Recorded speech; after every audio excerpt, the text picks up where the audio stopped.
قیامت کے دن اللہ تعالیٰ ایک گناہ ایسا ہے جو نہیں بخشے گا. دنیا میں اگر کوئی توبہ کر لے بخش دے گا, اور وہ ہے شرک. اس کے سوا جتنے گناہ ہیں جس کے لیے چاہے گا معاف کر دے گا. مسلم شریف میں حدیث ہے, اگر میرا بندہ زمین و آسمان گناہوں کے بھر کے لے آئے اور اس نے مجھ سے شرک نہ کیا ہوا تو میں اس سے مغفرت کے ساتھ ملاقات کروں گا. شرک is the most sensitive issue in the sight of اللہ. یہ کائنات کی پیدائش کا مقصد کیا ہے؟ توحید. انبیاء دنیا میں کیا کرنے آئے ہیں؟ اپنا تعارف کروانے آئے ہیں کیا؟ اللہ کا. توحید ہی تو ہے کائنات کا مقصد. انبیاء کے آنے کا مقصد کیا ہے؟ اہل البیت نے جو قربانیاں دی ہیں, حضرت حسین ابن علی نے جو گلا کٹایا کربلا میں توحید کی خاطر. بالکل ٹھیک ہے. اب میں بڑی سخت بات کرنے لگا ہوں. توحید اللہ کو اتنی پیاری ہے کہ اللہ نے اپنے پیاروں کے گلے اترتے ہوئے دیکھے ہیں توحید کی خاطر. توحید اللہ کو اتنی پیاری ہے کہ اللہ نے اپنے محبوب صلی اللہ علیہ وآلہ وسلم کو پتھر لگتے ہوئے دیکھے ہیں کہ خون سے آپ کی جوتیاں خون سے بھر گئی. جو اپنے محبوب کو بھی پتھر کھاتا ہوا دیکھ لے تو اس کا مطلب ہے وہ کاز کوئی بہت بڑی ہے, وہ توحید کی کاز ہے. اب مجھے بتائیں میں سینسٹیو کیوں نہ ہوں؟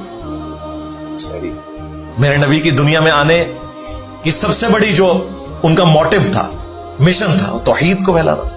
اچھا, اب آپ کی لیگیسی کیا ہے؟ کیونکہ آپ بہرحال اس وقت ڈیجیٹل میڈیا کی سب سے مشہور معروف شخصیت ہیں اگر مذہبی حوالے سے بات کریں, تو آپ کیا سمجھتے ہیں آپ کی لیگیسی کیا ہوگی؟ میری لیگیسی کوئی نہیں, میں خود لیگیسی لے کے چل رہا ہوں. اچھا, ہاں جی, ہم لیگیسی لے کے چل رہے ہیں. جانا تو ہر کسی نے جی, رسول اللہ صلی اللہ علیہ وآلہ وسلم کی لیگیسی ہے.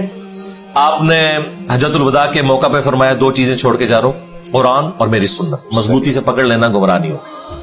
نبی اسلام کی لیگیسی یہ تھی. خلفاء راشدین کے بارے میں جو حدیث ہے نا, علیکم بسنتی و سنت الخلفاء الراشدین المہدیین, وہ اسپیسیفکلی پولیٹیکل ڈیسیژنز کے بارے میں. ان کی شخصی اطاعت نہیں ہے وہاں پہ, ورنہ تو خلفاء راشدین کے فیصلوں سے ان کے ماننے والوں نے اختلاف کیا ہے. حج تمتع کے معاملے میں حضرت عمر سے, حضرت عثمان سے صحابہ کرام نے اختلاف کیا ہے, اور آج امت نے مانا ہے کہ ان کا یہ فیصلہ غلط تھا حج تمتع پہ پابندی لگانے کا. مولا علی نے سب سے پہلے اختلاف کر دیا. تو اگر علیکم بسنتی و سنت الخلفاء الراشدین المہدیین کا مطلب یہ ہوتا کہ خلفاء راشدین کے پیچھے بھی آپ نے اندھے بن کے چلنا ہے, تو بخاری مسلم میں کیوں آتا کہ حضرت علی نے کہا کہ امیر المومنین میں آپ کی وجہ سے رسول اللہ کی سنت نہیں چھوڑ سکتا حج تمتع کے معاملے میں.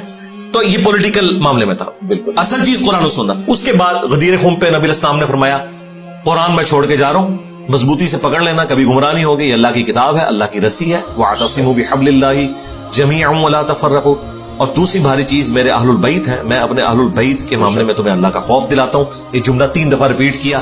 ہمارا یہ پلیٹ فارم غدیر خم پہ ہے. قرآن کی توحید پہ زیرو ٹالرنس ہے, اہل بیت کی دفاع کے اوپر زیرو ٹالرنس ہے.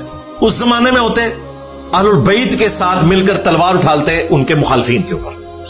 یعنی میں اگر کربلا میں ہوتا تو حسین ابن علی کے ساتھ مل کے میں نے کوئی دم درو تو نہیں کرنا تھا, سامنے والوں کے اوپر تلوار ہی اٹھانی تھی.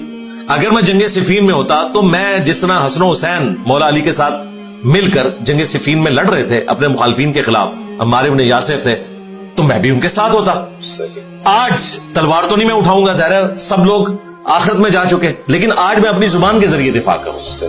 یہ نبی الاسلام نے قیامت تک وصیت کی تھی کہ میں تمہیں اہل بیت کے معاملے میں اللہ کا خوف دلاتا ہوں, یعنی ان کے ساتھ اس نے سلوک کرنا ہے. اس زمانے میں اس نے سلوک تھا ان کے ساتھ آپ فزیکلی ساتھ دیتے, آج اس نے سلوک یہ ہے کہ ان کا دفاع کریں اور جو لوگ ان کے مخالفین ہیں ان کو لوگوں کے سامنے ایکسپوز کریں.